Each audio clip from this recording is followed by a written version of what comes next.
Bonjour, voilà, c'est réellement pour moi une joie de vous retrouver dans ces moments-là, même si c'est de manière virtuelle, mais je crois que nous nous connectons ensemble au Seigneur et combien ça me fait plaisir de faire ça ensemble. Que Dieu vous bénisse. Alors nous quittons Sukkot. Ça y est, nous quittons Sukkot avec Jacob et sa famille. Nous allons rester avec eux maintenant pendant quelques méditations aujourd'hui, puis certainement les 2-3 suivantes, je sais pas.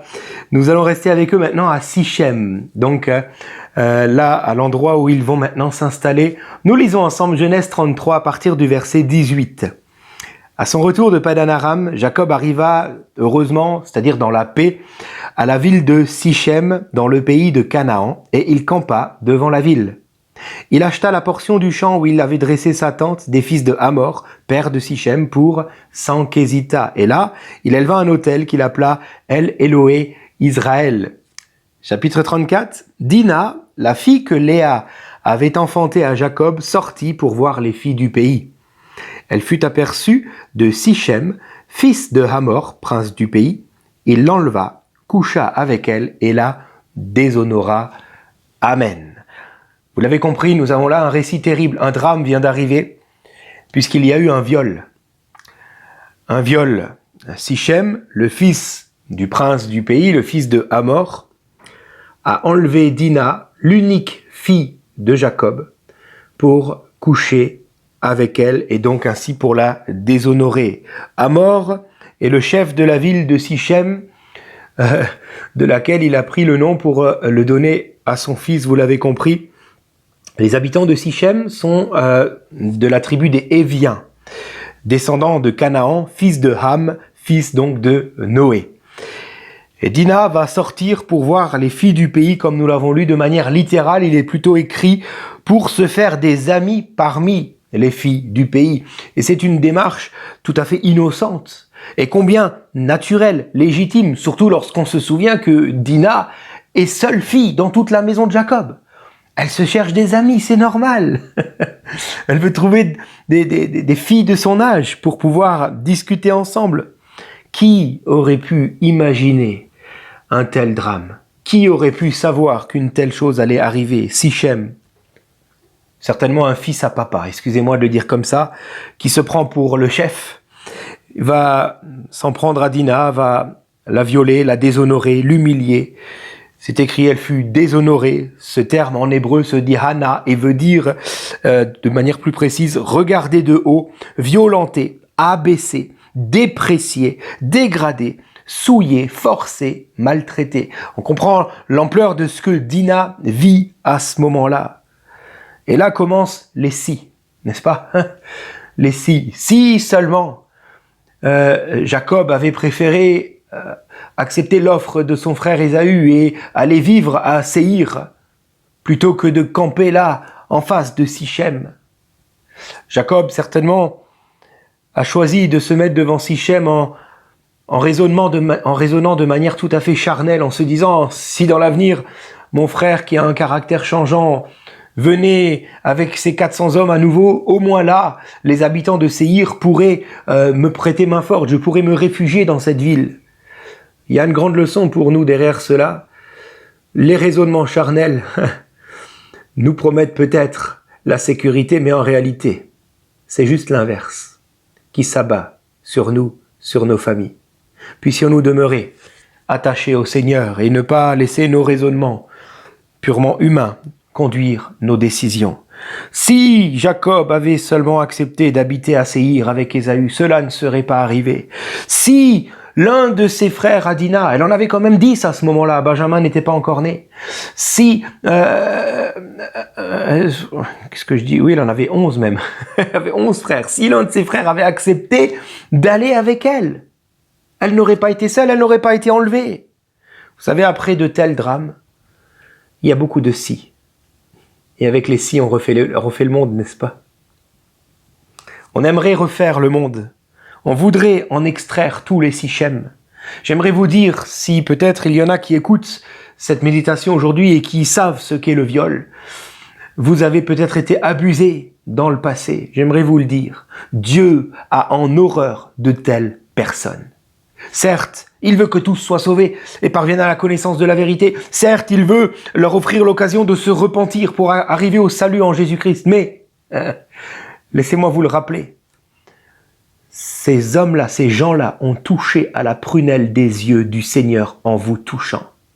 Et ils ne resteront pas impunis, à moins que le sang de Jésus ne les couvre. J'aimerais parler aux parents aujourd'hui. Le titre de cette méditation est celle-ci, « Protégeons nos enfants de tous ces Sichem qui veulent les souiller, qui veulent les déshonorer. Assurons-nous que nos enfants sont en sécurité, même lorsqu'ils vont simplement rendre visite à des amis, même lorsqu'ils vont simplement dehors pour essayer de se faire des amis, vous comprenez? Nous vivons des jours mauvais, des jours terribles, où malheureusement de nombreux enfants qui ont eu une bonne éducation, même issus de familles chrétiennes, vont être souillés par le mal au détour d'un simple rendez-vous. J'aimerais lire avec vous la deuxième épître à Timothée, au chapitre 3e. Nous allons lire les versets 1 à 5. Il est écrit ceci. Sache que dans les derniers jours, il y aura des temps difficiles, car les hommes seront égoïstes, amis de l'argent, fanfarons, hautains, blasphémateurs, rebelles à leurs parents, ingrats, irréligieux, insensibles, déloyaux, calomniateurs, intempérants, cruels, ennemis des gens de bien, traîtres, emportés, enflés d'orgueil, aimant le plaisir plus que Dieu, ayant l'apparence de la piété, mais reniant ce qui en fait la force. Et l'apôtre de terminer. Éloigne-toi de ces hommes-là. Cette parole est pour notre protection. Apprenons donc à nos enfants à savoir discerner le bien du mal, le bon grain du mauvais grain, le blé de l'ivraie. Que nos enfants soient gardés. Certes, le Seigneur veille sur eux, mais je crois qu'il a aussi missionné les parents à protéger leurs enfants. C'est un sujet combien important. En tant que parents, pour protéger nos enfants, il nous faudra avoir un bon équilibre. Parce qu'il existe des extrêmes qui ne sauraient protéger nos enfants. Je pense par exemple au fait d'enfermer nos enfants dans une bulle religieuse. Cette bulle alors, si nous voulons les enfermer dans cette bulle-là en disant il ne faut pas, attention, si nous les enfermons là-dedans un jour, malheureusement, cette bulle risque d'éclater non pas par les gens de l'extérieur, car on les a bien aseptisés, mais elle risque d'éclater de l'intérieur, par notre enfant même qui en aura ras-le-bol et qui dira maintenant ça suffit, qui voudra se rebeller face à ses parents, qui voudra se rebeller face au Seigneur. Alors non, cette bulle religieuse n'est pas le bon équilibre. Faire preuve d'un laxisme qui se conforme à la bienveillance de ce monde n'est pas non plus le bon équilibre. Car là, nous sommes dans l'autre extrême. Et cela va finalement éloigner nos enfants de leur identité d'enfants de Dieu et donc du Seigneur. Alors apprenons à avoir un bon équilibre et j'aimerais pour nous rapidement, parce que j'ai pas le temps, mais rapidement essayer de voir 3 points qui pourraient nous permettre à avoir un bon équilibre dans nos rapports avec nos enfants. Bien entendu, vous l'avez compris, dans l'idée de leur offrir cette protection divine. Alors premièrement, j'ai noté l'exemplarité. Vous savez, dans tout type d'éducation, il existe un dénominateur commun. Cela s'appelle le mimétisme, c'est-à-dire que les enfants chercheront toujours à reproduire les réactions des parents. Toujours. Alors, comment pouvons-nous demander à nos enfants de ne pas aller dans des clubs, vous voyez ce que je veux dire, hein, si nous-mêmes en tant que parents, tous les week-ends, nous faisons des sorties? Comment demander à nos enfants de ne pas crier si nous-mêmes nous ne cessons de crier?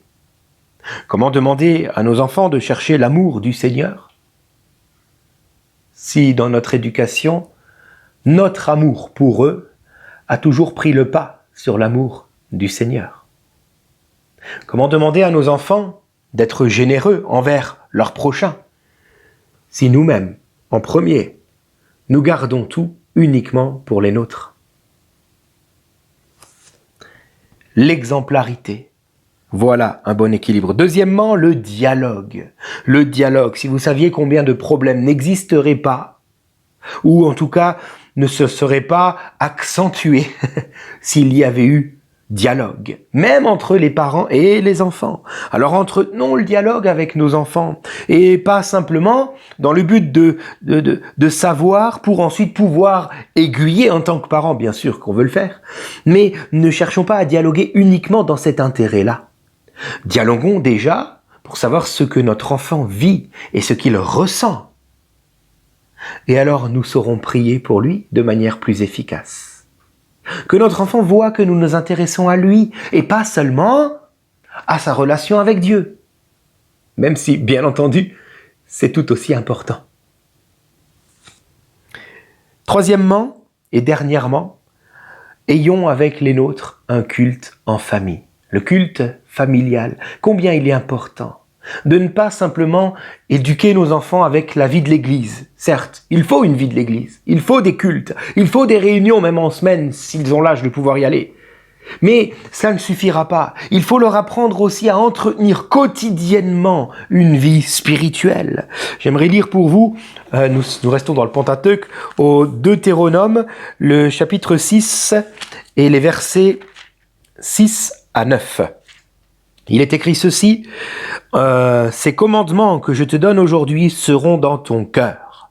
Tu les inculqueras à tes enfants et tu en parleras quand tu seras dans ta maison, quand tu iras en voyage et quand tu te coucheras et quand tu te lèveras. Tu les liras, du verbe lier, comme un signe sur tes mains. Ils seront comme des frontons entre tes yeux. Tu les écriras sur les poteaux de ta maison et sur tes portes. Amen. Je crois qu'il est important d'entretenir la communion avec le Seigneur au sein même de notre maison et d'apprendre ainsi à nos enfants à vivre avec Jésus. Je crois que le rôle principal d'un parent est d'amener ses enfants à puiser l'amour avec un grand A ou à sa source même, à l'unique source, c'est-à-dire à Jésus-Christ. Voilà une éducation équilibrée et qui saura garder nos enfants de tous les pièges de l'ennemi, de tous ces filets de l'oiseleur qui veulent s'abattre sur les nôtres. S'ils ont trouvé cette communion avec Jésus tous les jours, alors le Seigneur lui-même pourra leur donner le discernement afin de ne pas tomber, afin de ne pas aller là où ils ne devraient pas aller, afin de savoir s'entourer par les bonnes personne. Il ne s'agit pas d'enseigner nos enfants simplement, mais il s'agit de leur révéler Christ, son amour, sa proximité, de leur donner envie de marcher avec lui main dans la main et de le découvrir tous les jours davantage. Alléluia, que Dieu protège nos enfants. Je vous invite à terminer cette méditation aujourd'hui, non pas avec un chant, mais avec un temps de prière, en particulier pour nos enfants. Si vos enfants sont déjà adultes, certes, votre rôle pédagogique n'est plus forcément le même, c'est vrai. Toutefois, vous restez toujours leurs parents. À ce titre, veillez sur eux. Et veillez, au-delà de leurs problèmes d'adultes, veillez à ce qu'ils marchent avec Jésus main dans la main. C'est votre rôle de parent, même si vos enfants sont adultes. Jusqu'au bout, veillez à cela, afin qu'ils puissent aimer le Seigneur de tout leur cœur. Prenez leurs nouvelles. Prenez leurs nouvelles au niveau de leur communion spirituelle et même de leur vie d'église. Que Dieu vous bénisse. Je prie, Seigneur, pour tous les parents que nous sommes et qui ont entendu ce message afin que tu nous montres maintenant le bon équilibre dans l'éducation de nos enfants. Montre-nous notre part aujourd'hui et maintenant. Seigneur, je prie pour tous les enfants de chrétiens. Garde-les, Seigneur. Garde-les des ruses de l'ennemi. Garde-les de tous ces pièges qui aujourd'hui au XXIe siècle sont si criants, Seigneur. Nous prions que tu les protèges et nous prions qu'en tant que parents, tu nous donnes aussi les bons mots, les bonnes attitudes envers eux. D'être un bon exemple, d'être aussi source de dialogue et initiateur de temps spirituel à la maison. Si nos enfants ont quitté le nid familial, Seigneur, donne-nous de temps à autre de les rejoindre, non pas pour les éduquer car ils sont adultes, mais pour les amener à Christ. C'est notre rôle en tant que parents. Seigneur, bénis nos enfants. Je prie pour tous les enfants qui ne sont pas encore au Seigneur, qui n'ont pas encore fait le pas. Seigneur, cherche-les, sauve-les, attire-les à toi. Peut-être que eux, pour l'instant, même s'ils ont entendu, se détournent. Seigneur, tu nous rappelles aujourd'hui que ta parole ne revient pas à toi sans avoir produit son effet. Et même si c'est dans leur vieil âge un jour, ils se tourneront vers toi. Nous croyons, nous voulons rester dans la paix et dans la foi jusqu'au bout, parce que tu sauves toutes nos familles. C'est ta volonté. Et nous savons que si nous les aimons et qu'à ce titre nous voulons qu'ils soient sauvés, toi tu les aimes encore plus. Tu es mort pour eux. Alors tu feras ton maximum pour qu'ils se tournent vers toi. Nous prions donc que ce temps vienne au plus vite. Et au nom de Jésus. Amen. Voilà, je vous laisse continuer ce temps de prière pour vos enfants ou les enfants d'autres que Dieu vous a montrés. Soyez bénis et bonne journée.